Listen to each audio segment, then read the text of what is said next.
Nous allons vous guider pour jouer en écran partagé sur Fortnite sur votre PlayStation 5 afin que vous puissiez jouer avec deux comptes. Pour l'instant, je n'ai qu'une seule manette connectée à ma PlayStation 5 et je vais connecter celle-ci.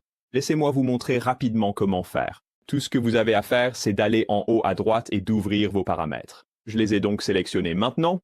Ouvrez-les, puis descendez jusqu'à Accessoires, donc je clique sur Accessoires, puis allez dans Général et Accessoires Bluetooth. Et maintenant, ce que nous devons faire, c'est synchroniser cette manette si ce n'est pas déjà fait. Pour cela, il suffit de maintenir ce bouton en haut à gauche tout en maintenant le bouton PlayStation. Maintenez-les jusqu'à ce que ça commence à clignoter en bleu, comme ceci, et la manette apparaîtra alors dans Accessoires trouvés. Revenez maintenant à notre manette d'origine qui est la blanche pour moi.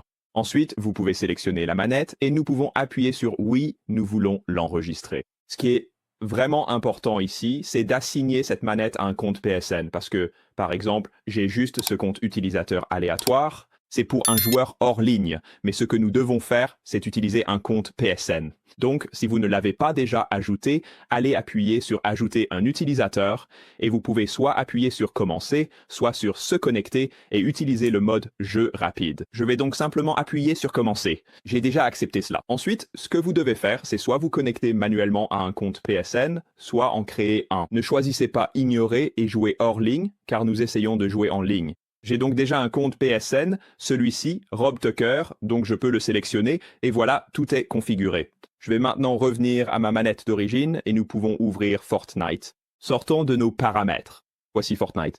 Je vais le sélectionner.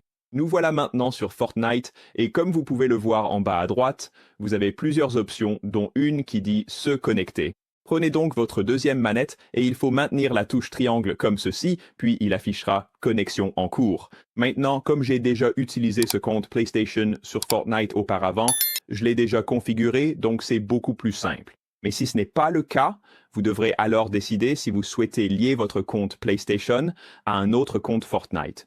Ou bien vous pouvez simplement créer un nouveau compte Fortnite en utilisant votre compte PlayStation. C'est vraiment simple et voilà, nous sommes maintenant connectés. Donc maintenant, ce que nous pouvons faire, c'est nous préparer. Nous pouvons aller jouer en duo, ce qui était vraiment cool, et maintenant nous pouvons lancer une partie, et je vais simplement vous montrer à quoi ressemble l'écran partagé. Et voici à quoi ressemble Fortnite en écran partagé, et comme vous pouvez le voir, nous pouvons maintenant jouer.